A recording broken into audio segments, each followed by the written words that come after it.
compartir aplicación. Está. Bueno, entonces vamos a ahora dar un saltito más y vamos a ir a los principios variacionales. Nosotros ahora en estas clases, en las próximas clases vamos a deducir los principios variacionales. Vamos a deducir las ecuaciones de Lagrange que ya vimos a partir de los principios variacionales. Vamos a llegar a las mismas ecuaciones, pero a partir de los principios variacionales. La diferencia es que este tipo de ecuaciones tiene una validez más general y no necesariamente para mecánica. Hay para otros problemas en los cuales uno puede tener principios variacionales. Hay muchas veces, quiero plantear un problema, muchas veces uno tiene que optimizar una variable sujeto a una cantidad de limitaciones. Por ejemplo, supongamos que tengo un problema que es llegar a la facultad en el menor tiempo posible. ¿Ah? Entonces uno podría tener varias limitaciones. Por ejemplo, el precio. Uno podría decir, bueno, si voy en taxi, en Uber, llego enseguida, pero en realidad tengo es más caro de lo que puedo pagar. Entonces digo, bueno, voy a ver si voy, yo que sé, en ómnibus. Entonces, bueno, tengo diferentes combinaciones, diferentes líneas, y uno más que, digamos, si quiero optimizar el tiempo, capaz que hace un recorrido que es más largo, pero el tiempo es menor, o hace un recorrido en el cual puede combinar dos diferentes líneas, o puede caminar un poco más y esperar otro ómnibus que le lleva más directo. Ese es un caso de un problema en el cual uno tiene que optimizar una variable, pero tiene una cantidad de limitaciones, puede tener problemas de horario, de frecuencias, etcétera, una cantidad de problemas.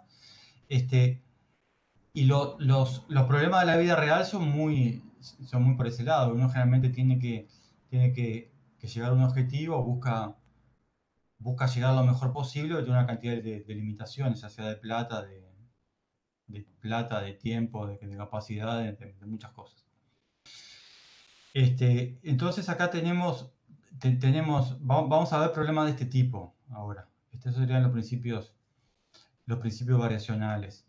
Nosotros en física hay como dos enfoques. Por un lado tenemos los que son principios diferenciales, como las leyes de Newton, y después por otro lado tiene cosas complementarias, que son los principios variacionales. En el caso de mecánica es el principio de mínima acción o principio de Maupertuis. Pero en óptica quizás es donde más se conoce, porque en óptica podemos trabajar ya sea con la regla de Huygens para, si no tiene un problema de propagación de rayos, uno puede seguir la regla de Huygens o la regla de la refracción y la reflexión de la luz, o puede seguir con el principio de Fermat, que sería con el principio del tiempo mínimo. En mecánica cuántica pasa algo por el estilo. Uno tiene por un lado la ecuación de Schrödinger, o sea, la ecuación para la función de onda, que es una ecuación diferencial que me da la función de onda determinado espacio y tiempo, o también tiene principios de mínima acción, principios que ocurren sobre todo un periodo de tiempo. O sea que uno tiene por un lado unas reglas que me dan una ecuación diferencial y por otro lado tiene una ley que me da un principio de mínima acción a lo largo de todo un tiempo. Entonces vamos a ver un poquito ahora esta segunda parte, este enfoque complementario. ¿Ah? El cálculo variacional tuvo su desarrollo muy importante, como no podía ser de otra forma, con Euler, y después hubo otros científicos que lo siguieron perfeccionando. Entonces, para ver un poquito eso, vamos a ver ahora el principio de Fermat. Vamos a recordar más que nada el principio de Fermat. Y tenemos dos ejemplos que ya conocerán de sobra. Tengo dos puntos A y B acá. Y yo quiero ver un camino que pase por un espejo. Imagínense que A y B son, A es un emisor y B es un receptor, o sea, A es un cierto objeto y B es otro objeto que está mirando, digamos, puede ser una persona o un objeto. Yo quiero seguir, ver, bueno, cómo se propagan las ondas entre A y B cuando pasan por este espejo que está acá marcado en la hoja. Este, bueno, entonces, uno puede hacerlo de varias formas, pero lo más directo es tomar un punto acá B' simétrico y ver la distancia más corta entre A y B', que sería esta recta, y después proyectarla, esta recta entre este punto que no lo marqué y B', simetrizarlo y sacar la trayectoria que sería esta que está acá. Si uno tiene un problema de refracción, o sea, tiene dos puntos con diferente índice de refracción, por ejemplo, acá puse N1 igual C sobre B1, o sea y N2 igual C sobre B2, o sea que la luz en estos medios tiene diferente velocidad B1 y B2. Supongamos que B2 es más lenta, es más chica que B1, entonces la luz para llegar entre A y B, en lugar de hacer el camino siguiendo una línea recta, sigue siguiendo un cierto ángulo que, como ustedes conocen, según la ley de Snell, se puede calcular minimizando el tiempo y verifica esta ecuación sencilla que sería la ley de Snell que ya conocen. Esto es parecido también al problema del guardavidas. Supongamos que A es un guardavidas que está en la casilla y B es el bañista que se está ahogando. El guardavidas quiere llegar hasta el bañista, entonces en lugar de seguir una línea recta, corre por la arena, que sería la parte donde la velocidad es más grande porque puede correr, y después se mete un poco más adelante en el agua porque la velocidad con que nada va a ser en general mucho más chica de la que puede correr. Entonces sigue cierta trayectoria que su longitud no es mínima, pero el tiempo sí, ¿no? Como estos son problemas que ustedes ya conocen muy bien. Y bueno, acá pongo una frase sobre el principio de Fermat que dice, bueno, la naturaleza siempre sigue las vías más cortas. Hay un tema que es medio importante, que siempre nos intriga, es decir, bueno, imagínense que A es un fotón que va a ir de A hasta B. Si es un guardavidas, el guardavidas puede pensar y puede decir, bueno, como me conviene correr un poco más por la arena y nadar un poco menos distancia, lo puede pensar, pero ¿cómo hace un fotón que va de A hasta B para decir, no, yo voy a recorrer este camino y no recorrer cualquier otro? ¿Cómo sabe el fotón cuando sale que tiene que hacer esto y no lo otro? ¿Les ocurre alguna respuesta al respecto?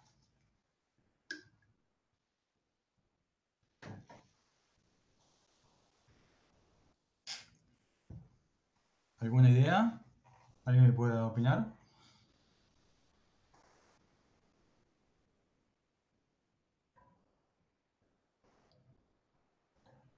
No es la pregunta eterna de la física que nadie sabe, o sea, ¿por qué?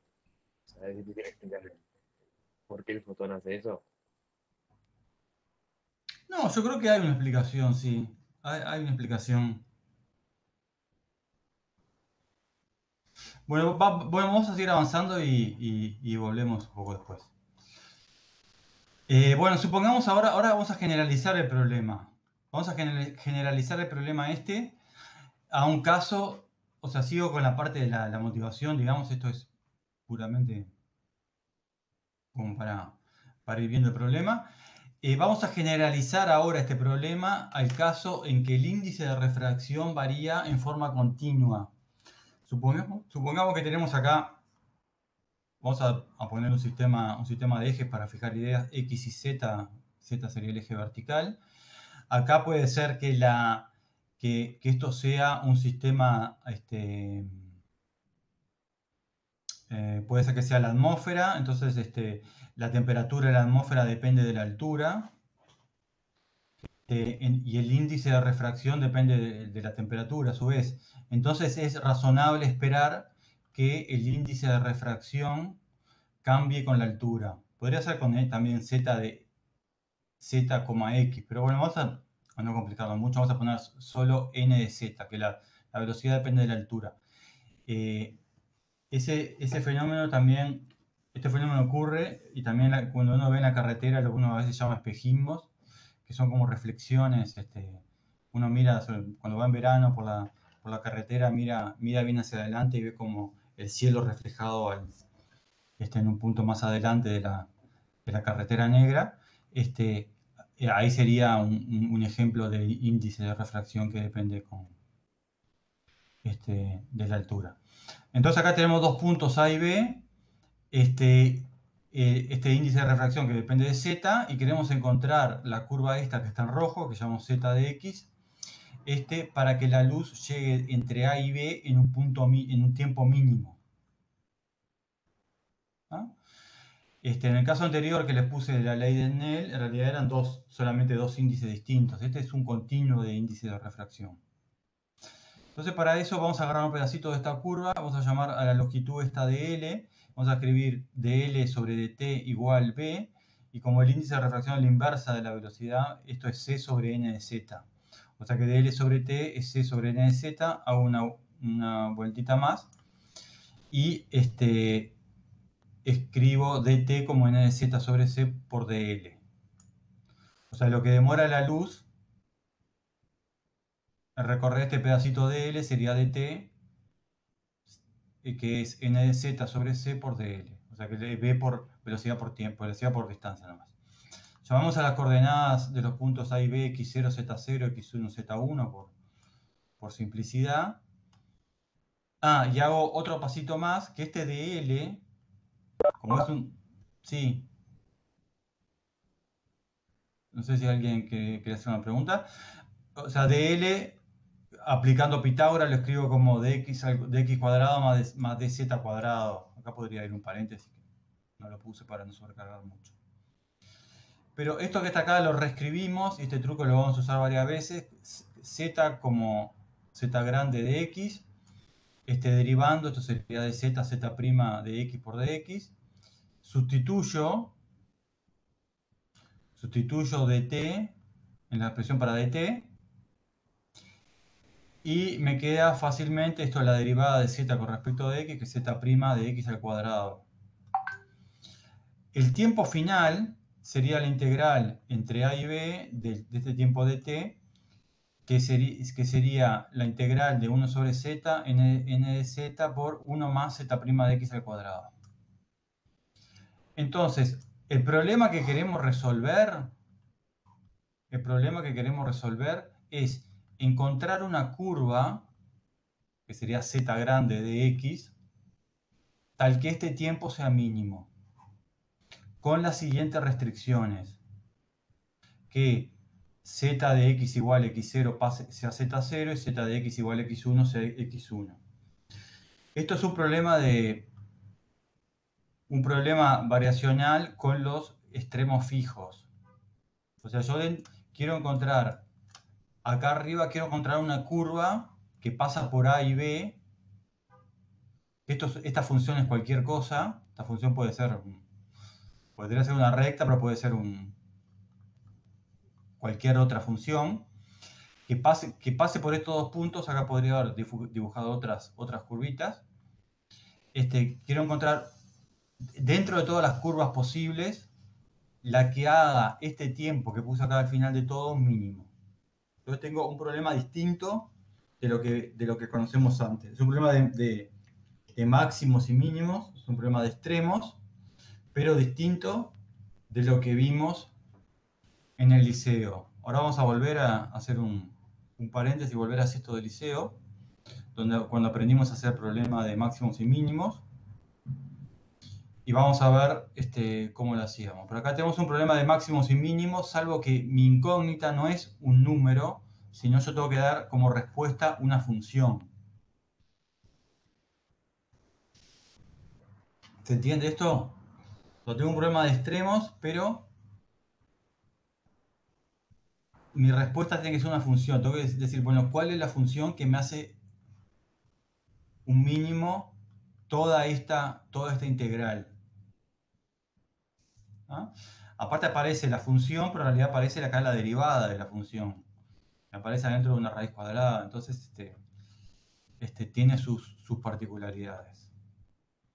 ¿Una pregunta? Vamos a ver otro ejemplo parecido a este.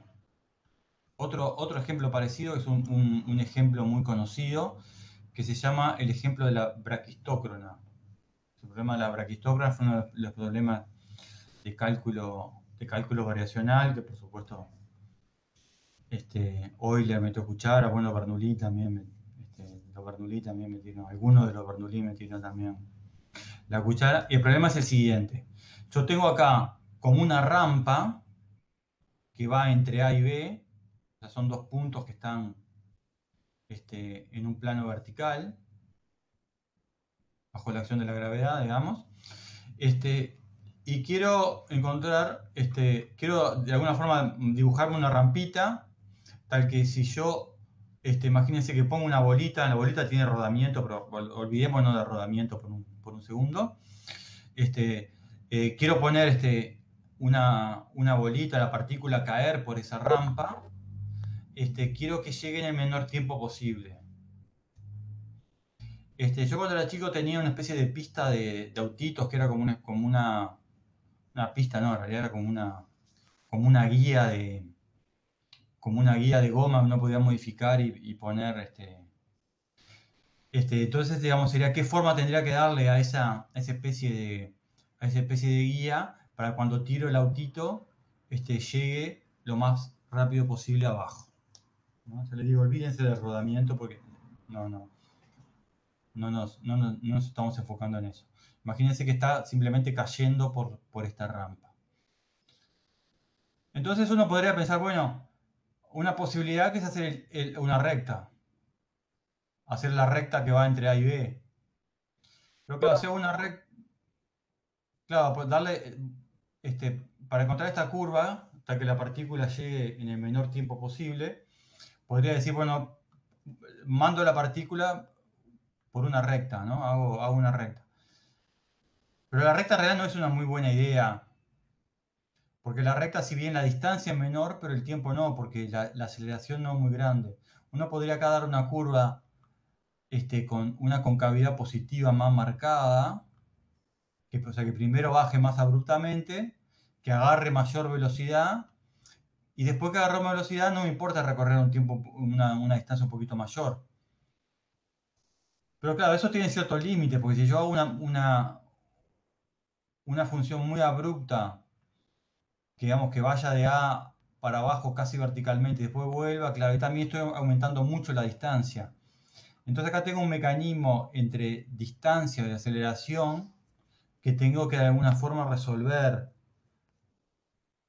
O sea, si yo le doy mucha aceleración al principio, voy a tener que recorrer más distancia, pero si le doy poca aceleración, recorro menos distancia, pero demoro más. Entonces tengo que conseguir un equilibrio entre esos dos problemas. ¿Se entiende? Bueno, Sí, entonces sí. en mecánica, sigue. Si quieren preguntar algo, háganlo, aprovechen. No, Bueno, no, no, entonces, ya entendí. ¿tá? Imagínense como que tienen que hacer imagínense como la pista de autitos, que es el mecanismo más, el problema más intuitivo. Si le dan a un niño, seguramente lo buscaría y jugaría y de alguna forma encontraría la curva experimentalmente. Bueno, entonces, lo que queremos encontrar es una cierta curva que vamos a llamar I de X, tal que el tiempo sea mínimo. ¿Cómo puedo expresar el tiempo? Bueno, podemos aplicar lo que sabemos de mecánica. tomar el origen en el punto adecuado y decir, bueno, la energía, si se conserva, me olvidé decirlo, pero no estamos considerando el rozamiento. Si se conserva la energía, ponemos con el origen adecuado, como les decía, mb cuadrado sobre 2 más mgh igual 0, entonces b raíz de 2gh. Pero claro, este b es el módulo, es el módulo de la velocidad. Entonces cada pedacito de S lo escribo como lo hice antes, b de S sobre dt, despejo de t. El tiempo total sería la integral entre 1 y 2 de ds sobre b. ds lo escribo como raíz de dx al cuadrado más di cuadrado sobre b. b ds, ahora hago el mismo truco que antes y lo escribo como dx por 1 más la y' cuadrado, como la derivada. ¿No? O sea que acá será como sacar el factor común de x para afuera de la integral y poner di sobre dx como la derivada. Y después me queda que t es simplemente esto, la integral de 1 más y' cuadrado arriba en el numerador, y en el denominador me quedaría la velocidad, pero la velocidad dijimos que era raíz de 2gh, entonces queda raíz de 2gi.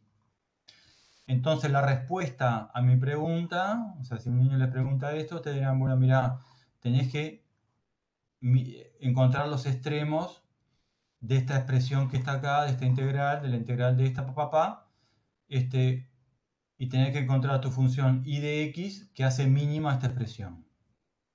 ¿Ah? Esta sería la respuesta que tenemos que darle al niño. Hallar la función y de x para que el tiempo sea mínimo.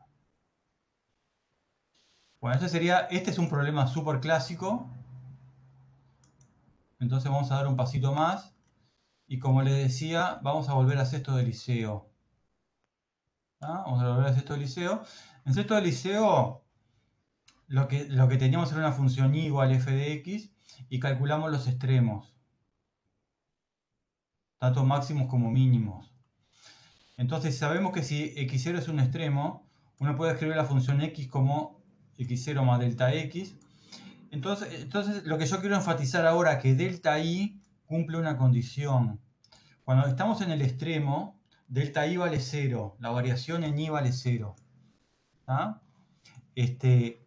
O sea que la función en x más un poquito menos la función en x, en realidad esto es f' de x por delta de x, pero justo cuando lo evalúo en el extremo, delta i vale 0.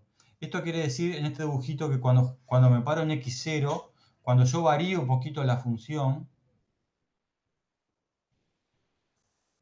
el valor de delta i cambia poco.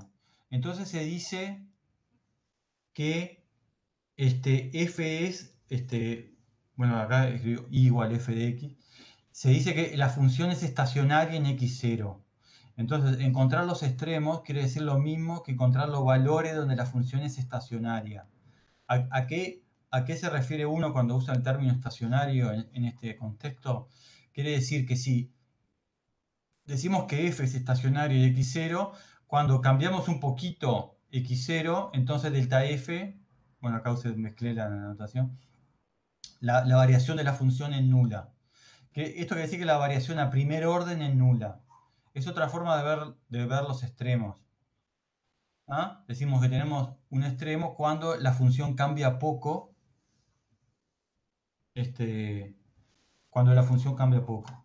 Entonces, el problema de hallar los extremos sería equivalente al problema de calcular, de encontrar x0 que cumpla que delta i vale 0.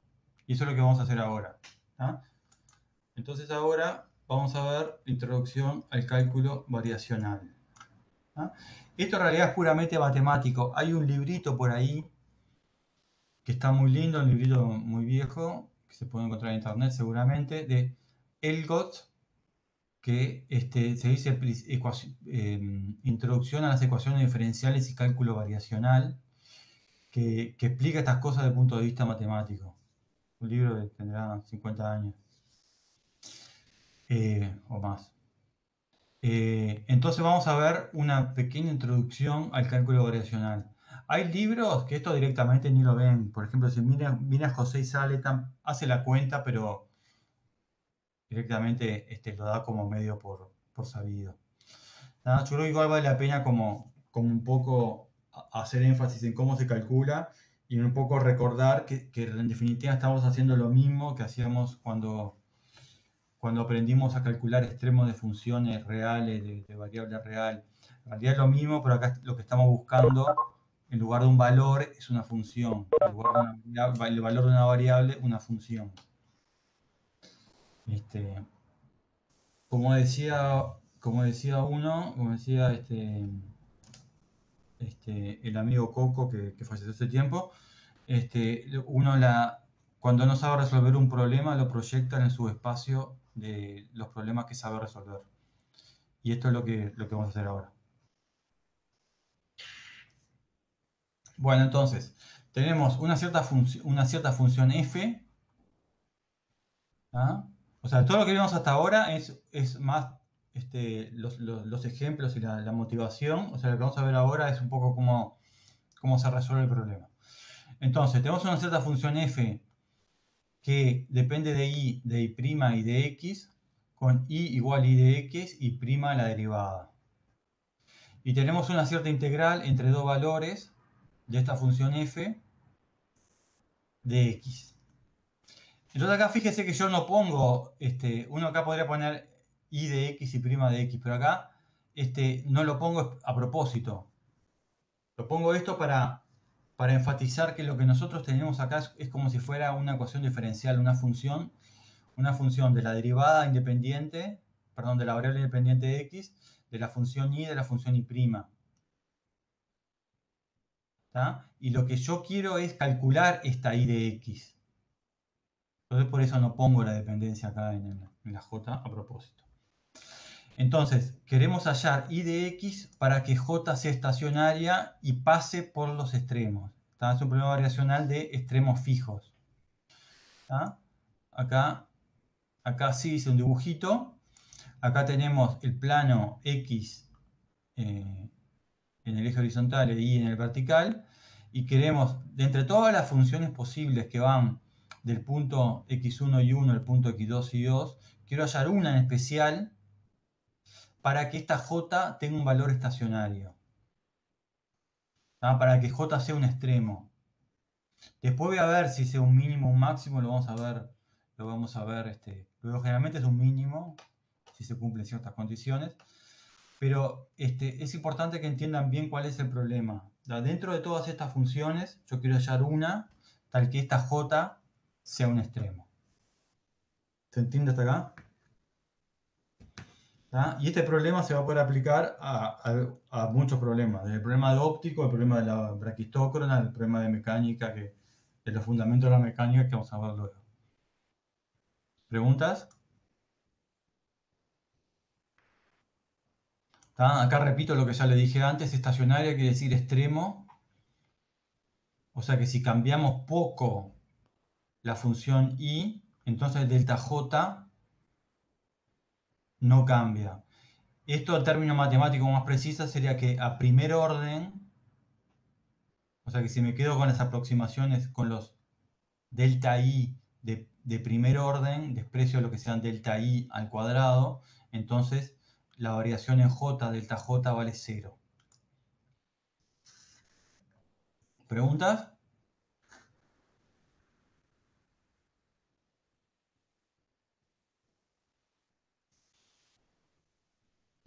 Entonces la respuesta al problema, lo que vamos a hacer ahora, ya le digo, vamos a hacer lo mismo que en sexto de liceo, vamos a calcular esta variación delta j, la ventaja que ahora sabemos hacer desarrollo de Taylor, vamos a calcular esta delta j y vamos a hacer que el coeficiente que multiplica eso sea 0. Así que vamos a hacer lo mismo que hicimos antes. Entonces, este delta j, ¿qué sería? Bueno, sería la diferencia de tomar una delta i, esto es una delta i y esto es una delta i prima, menos f de i y prima x. O sea que este delta j sería un j de i más delta i y prima más delta i prima x, y menos la función en i y prima. Fíjense que la variable x no pongo acá una delta x. ¿Por qué no pongo una delta x? ¿Alguien puede decir? No hay variaciones. Claro, pues no hay variaciones. La X acá es una variable muda. En realidad la X, lo que yo varío es la función. Acá miren la curva roja. Lo que yo cambio, lo que yo estoy considerando son variaciones en la función. La variable X siempre va entre X1 y X2. Siempre estoy integrando entre X1 y X2. O sea que es una variable muda en realidad. Lo que yo estoy considerando son, lo importante de acá, digamos, son las variaciones en la función Y. O sea, cuando yo acá pongo I más delta I, lo que estoy cambiando son diferentes funciones. Acá a veces también se puede usar diferentes notaciones, pero a veces también ponen una delta griega para marcar que son variaciones distintas. ¿Tá? Bueno, entonces ahora, como les decía, proyectamos el problema sobre lo que sí sabemos hacer y hacemos acá desarrollo de Taylor. Bueno, acá no hice nada, acá simplemente saqué el factor común, junté las dos cosas aprovechando la linealidad de la integral. Y acá, haciendo un desarrollo de Taylor, esta diferencia sería la derivada de f con respecto a i por... acá cambié la notación. Bueno, por delta i. Ay, acá me equivoqué. Bueno. Acá esto es un más, aquí disculpen. A ver si lo puse acá bien. Acá de este lado lo puse bien. Acá está. En esta primera ecuación, o sea, acá hice un desarrollo de Taylor. Entonces me queda la derivada de f con respecto a i por delta i, la derivada de f con respecto a i' por delta i'. Porque acá tengo un signo más, no sé por qué en la otra me quedó menos. Entonces,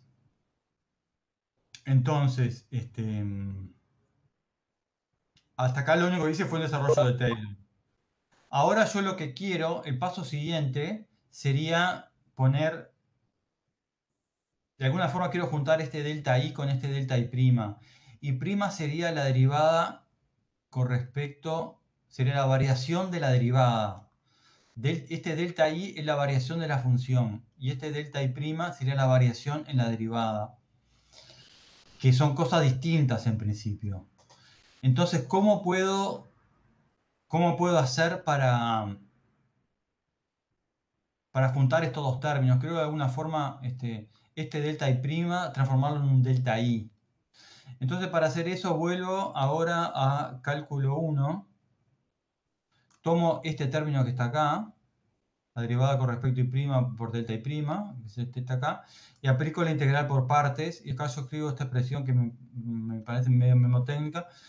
Para la integral por partes, en cálculo 1 vimos que la integral de u de b es igual a u por b menos b de u, menos la integral de b de u. Entonces ahora, si yo digo que cuando uno integra por partes hay uno de los términos que integra y el otro que deriva. Entonces, el que voy a integrar es delta i', y el que voy a derivar es la derivada de f con respecto a i'. Entonces esto que está acá, aplicando esta propiedad, me quedaría u, que sería esto, por b, que sería la integral de di', que es di, evaluado entre x2 y x1, este es un 1, menos la derivada con respecto a i, y acá la delta i por la derivada con respecto a x. Y acá tengo otro error más. No, está bien. Es la derivada de i' por la derivada con respecto a x, paréntesis, la derivada de f con respecto a i' por dx. Esto es aplicar esta formulita que vimos en cálculo 1. Entonces, claro, acá lo puse explícitamente. B sería este di, u sería la derivada de f con respecto a i', entonces sustituyendo queda simplemente esto que está acá. Juntando estas dos cosas, el término evaluado, el término que viene de v, se evalúa en los extremos, pero como yo dije que la función no tenía variación, era una variación con extremos fijos, entonces este término se va y me queda menos esta otra integral. Entonces la junto fácilmente con la otra y me queda que la variación en j acá faltó el delta, quedó medio cortado en la imagen, es la variación en J, ahí se volvió el ruido. La variación en J es la integral de x1 y x2 de x, la derivada de f con respecto a y, que es lo que tenía antes, menos la derivada total con respecto a x de la derivada de f con respecto a y', todo esto por di. ¿Ah? Que de alguna forma tengo que ver cómo resuelvo esto. ¿Ah? Entonces, pasamos ¿Cómo al... es eso del término que se te hace cero en la derivada anterior? El término de acá, el término de U por B, Sí. ¿este? Sí, porque este término, fíjate que aparece delta I. Y como yo le... Y esto va evaluado en x1 y x2. Esto viene de la integral entre x1 y x2, o sea que esto es x2 y este de abajo es x1. Y acá me aparece la variación delta I. Pero yo a la función le estoy pidiendo que pase por estos puntos, ¿se acuerdan acá? Acá estoy pidiendo que esta función y de x, estoy considerando variaciones de funciones que pasan por estos puntos. Entonces la variación en los extremos digo que es nula. Entonces este término se hace cero porque la variación en los extremos es nula.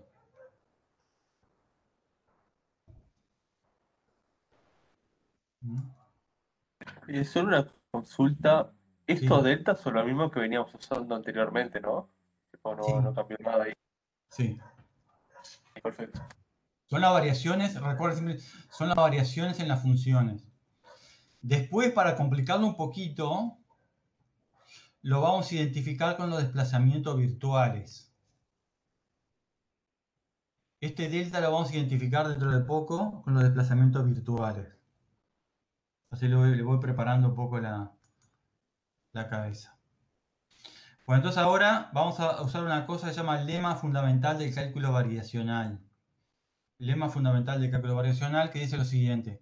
Si la integral entre x1 y x2 de m de x por eta de x integrado en x vale 0 para cualquier función arbitraria eta de x, para cualquier función arbitraria acá sería eta de x, entonces m de x tiene que ser 0 para todos los valores del intervalo. ¿Esto qué quiere decir? Quiere decir que si yo tengo que esta integral vale 0, pero esta integral vale 0 para cualquier función arbitraria eta de x, entonces la única forma sería que m de x sea 0 en todo el intervalo. ¿Por qué? Porque si m de x fuera distinto de 0 en un punto del intervalo, en un punto, llamémosle x0, yo podría poner esta eta de x como una delta de x menos x0. Entonces la integral de m de x por delta de x menos x0 me quedaría m de x0, que será distinto de 0. Pero como yo estoy diciendo que esto vale 0 para cualquier función, no puede ser. Sería absurdo. Entonces la única forma de que esto sea 0 para cualquier función eta de x es que m de x sea 0. Entonces el lema fundamental del cálculo variacional. Bueno, entonces, había encontrado que la variación delta j es todo esto que está acá, y yo ahora le impongo que este delta j sea 0, o sea que j sea estacionario. Entonces, la única forma de que esto sea 0 para cualquier valor de i es que lo que está entre paréntesis recto sea 0.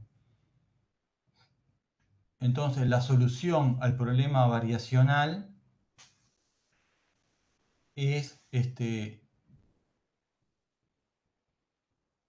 imponer esta condición. Fíjense que todo esto fue de alguna forma para cambiar la integral, el problema integral, por un problema diferencial.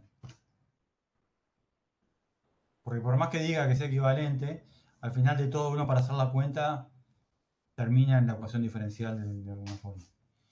Entonces, la respuesta, para recapitular un poco, volviendo atrás, si a mí me plantean este problema Usted dice, mira, tenés que calcular J, tenés que calcular la función I de, tenés que hallar la I de X para que J sea estacionario. Yo digo, bueno, muy fácil. Y pase por los puntos, y pase por los extremos. Bueno, muy fácil. Lo que tenés que hacer es, en definitiva, encontrar la solución de esta ecuación diferencial con estos valores,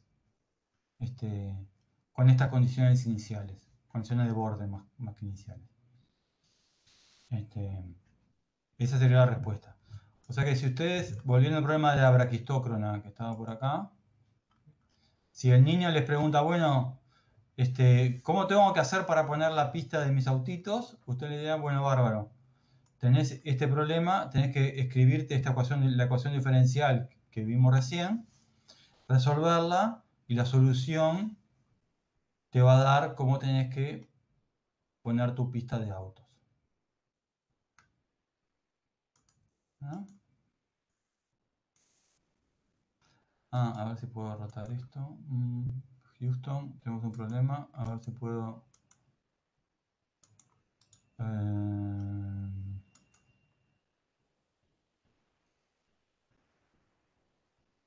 Abajo te aparece para cambiar, para rotar. Ahí va. Gracias.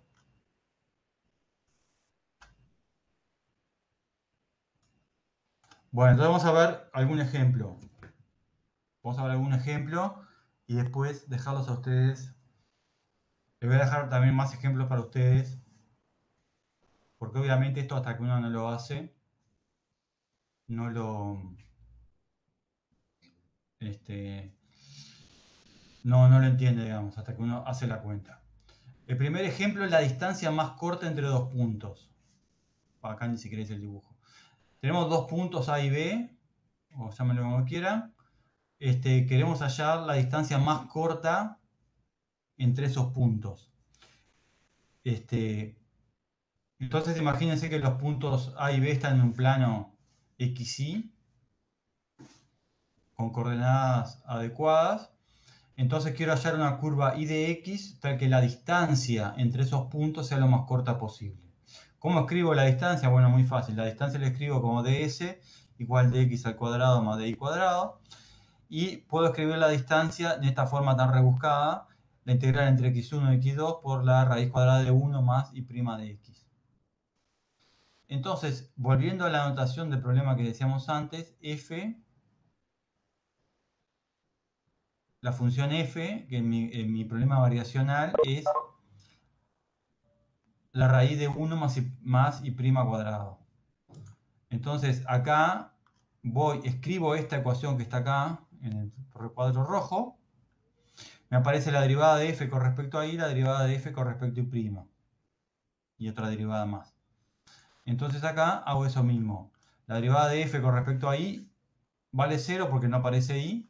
La derivada de f con respecto a y', acá estoy usando un puntito, es, como aparece la raíz cuadrada, sería 1 sobre 2 veces la raíz cuadrada por la derivada de lo que está dentro del radical, sería 2 por y punto. Los factores 2 en el numerador y denominador se me simplifica y me queda esto que está acá. En la ecuación diferencial decía la derivada total con respecto a x de esto igual a 0. Pero yo lo puedo escribir, si la derivada de eso vale 0, lo mismo que poner que la función que está dentro es una constante. Entonces la solución de esto es decir que y' es una constante. Y si y' es una constante, la solución y igual a x más b. Entonces, encontrando los valores de a y b para que pase por los puntos adecuados, encuentro lo que sabíamos hace tiempo, de que la distancia más corta entre los puntos es la recta. ¿No? Así veo otro ejemplo más.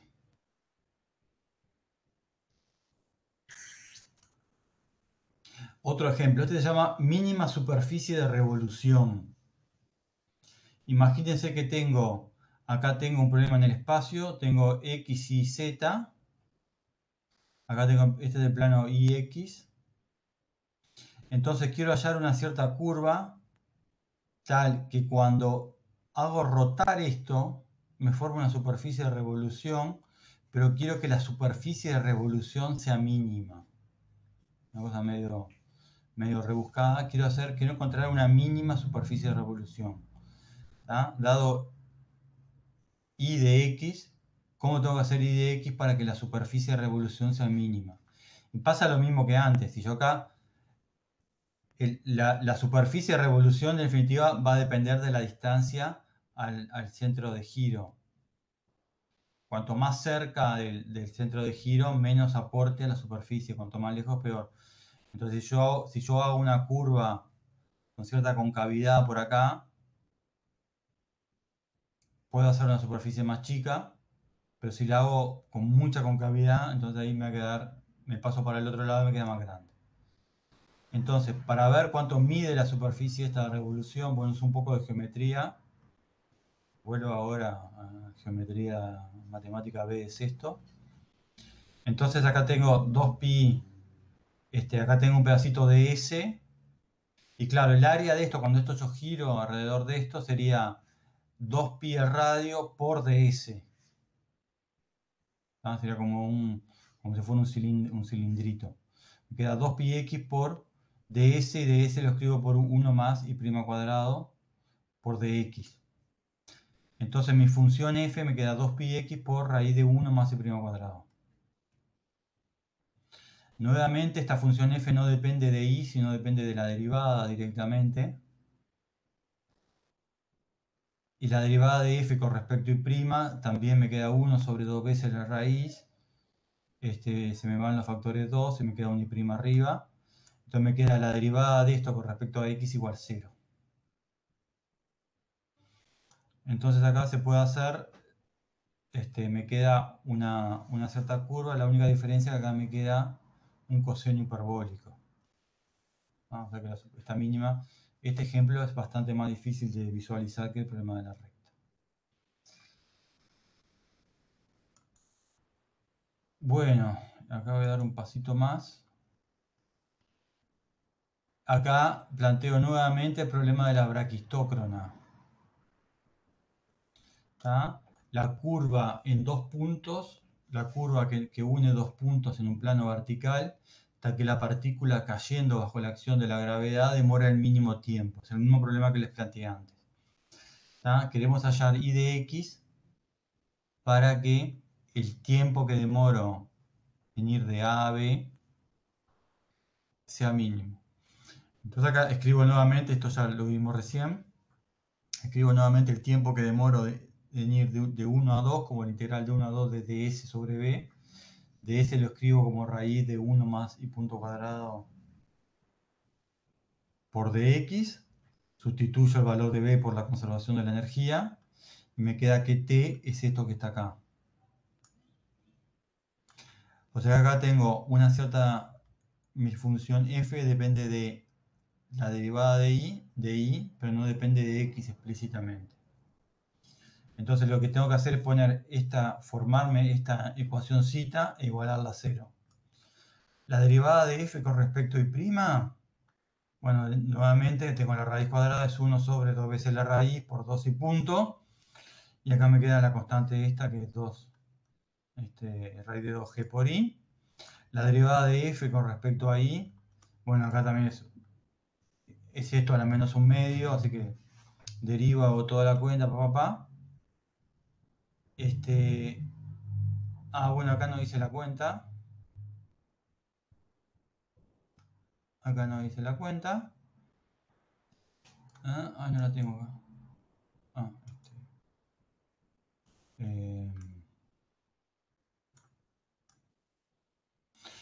Acá la cuenta da un poquito más de trabajo resolverlo. La solución es x igual t menos seno de t igual coseno de t, que es lo mismo que la cicloide. La solución de la braquistócrona es lo mismo que la cicloide, la misma curva que la cicloide. También se denomina como tautócrona, quiere decir que la tautócrona quiere decir igual tiempo. Cuando tengo la cicloide, en realidad la cicloide invertida, o sea, la parte suave, este, para abajo, digamos. Si yo tiro partículas de diferente, digamos, tiro mis autitos de diferentes alturas, siempre demora el mismo tiempo en llegar hasta abajo. ¿Eso lo habían visto en algún momento? Ah, detener,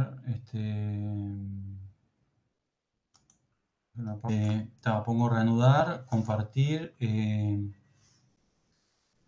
detener uso compartido, compartir, voy a poner aplicación, seleccionar,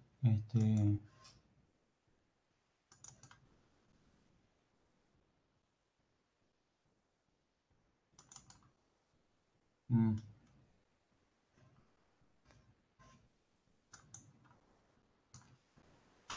Ay, se colgó esto. Houston.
Hola, volví.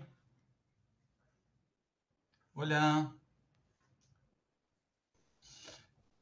Hola. Hola, te escuchamos. Bueno, se me colgó, se me recolgó el navegador. El WebEx no funciona maravillosamente. A veces, no sé si es un tema entre la grabación y cuando comparto la pantalla, pero puse la pausa, puse compartir, después cuando quise volver a grabar y volver a compartir, se recolgó el navegador, el Firefox se colgó completamente. Entonces, lo quiero mostrar el ejemplo de la braquistócrona. Acá aparentemente sigue grabando. Sí, sigue grabando. Entonces voy a volver a compartir, espero que no pase nada. Y voy al ejemplo. Permitir. Entonces ahora voy a la braquistócrona, que sería este ejemplo. What's the fastest path between 2 points? That question, known as the brachistochrone question, the shortest time question, is answered by this curve called the cycloid. The reason the cycloid wins is that we start right off the bat by going as steeply downhill as possible to pick up speed. And so the average speed along this path is faster than along this path, and it more than makes up for the extra distance that you have to travel. You might think that it would be even better to fall straight down the middle, but it turns out that it's not. The cycloid is the solution to the brachistochrone problem. Let me demonstrate this with a couple of steel balls that I'll release from the same height. They may not appear to be the same height because of the perspective of the camera, but here goes. Cycloid wins. I can do this with 2 model cars as well. Let me put the Ferrari on the slow track. Once again, the cycloid wins. I'll switch cars and see if it wins once again. And it does. The cycloid is the solution to the brachistochrone problem.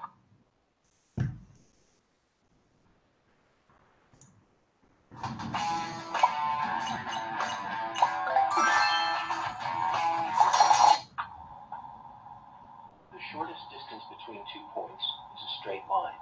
The fastest curve between 2 points is some portion of this curve known as a cycloid.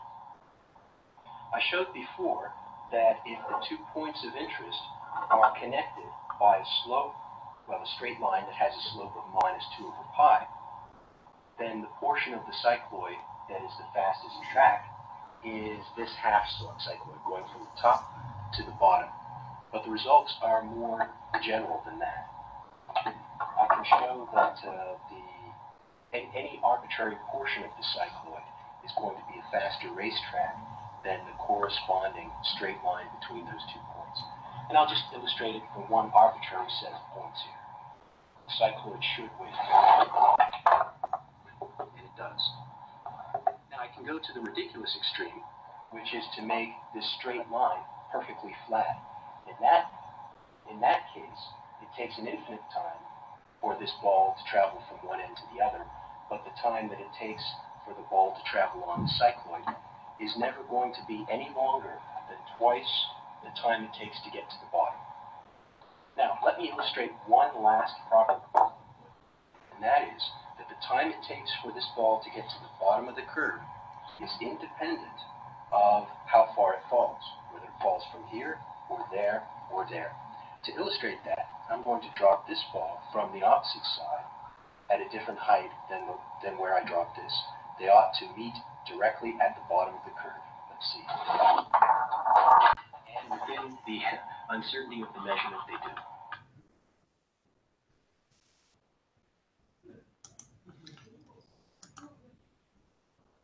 Bueno, ¿vieron todos? O sea que hay dos fenómenos que demostró. Primero que Ay, perdón. Hay 2 cosas que demostró. Primero que que el tiempo mínimo era sobre la curva de la braquistócrona. Y después, lo último de todo, mostró que aún partiendo a diferentes alturas de la braquistócrona, las pelotitas chocaban abajo. O sea que demoraban el mismo tiempo en llegar abajo, independientemente de dónde lo hubiera soltado. Y eso es bastante contraintuitivo. O sea que si yo salgo de más arriba en la braquistócrona, voy a demorar lo mismo en llegar abajo que si salgo de cerca del del extremo, de la parte de abajo. ¿Tá? O sea, independientemente de qué parte suelte la pelotita, llegan todos a la vez abajo. Eso es bastante contraintuitivo. O sea que el periodo es el mismo, pero esto ocurre para amplitudes grandes. Para el péndulo lineal ocurre eso, pero solo en el límite de las pequeñas amplitudes, o sea que no tiene gracia ninguna. Pero esto ocurre aún para grandes amplitudes, lo cual es bastante contraintuitivo. No sé si el sonido ustedes lo estaban escuchando a la vez. Sí, sí. Vieron que uno dice el Ferrari lo pongo en la lenta, tenía los dos autitos, uno era un Ferrari, el otro no sé qué, dice el Ferrari lo pongo en la lenta, dice. Bueno, entonces, pongo detener.